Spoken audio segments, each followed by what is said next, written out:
কোথায়?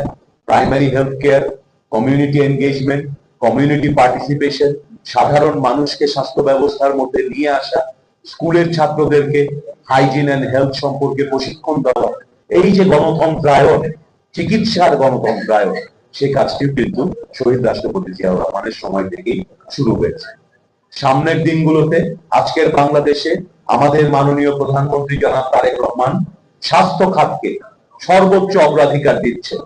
আগামীকাল বাজেট ঘোষিত হবে, আপনারা দেখবেন আগামীকালকের বাজেটে ইনশাআল্লাহ আমাদের বিএনপি সরকার স্বাস্থ্য খাতে ইতিহাসের সর্বোচ্চ বাজেট আলোচনা করবে। শুধু বাজেট কিন্তু যথেষ্ট নয়, এই বাজেট যখন দেওয়া হবে সেই কাজটি আমি, আপনি, চিকিৎসক সমাজ, অন্যান্য বিভিন্ন পর্যায়ের স্বাস্থ্যকর্মী, আমাদের সবাইকে মিলে কিন্তু সেই বাজেটটা দিয়ে অ্যাকচুয়াল কাজটা করতে হবে, সাধারণ মানুষের কাছে স্বাস্থ্য সেবা নিয়ে যেতে হবে। তাই আমি মনে করি আপনাদের বিশাল ভূমিকা রয়েছে।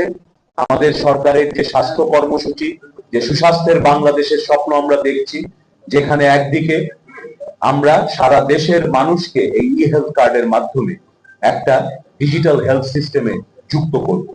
প্রতিটি নাগরিক, প্রতিটি মানুষ যখন এই ই হেলথ কার্ড সিস্টেমের আওতায় আসবেন, আপনাদের যে চিকিৎসাগুলো হয় সেগুলো সবকিছু এক জায়গায় আপনারা যে কোনো সময় দেখতে পাবেন।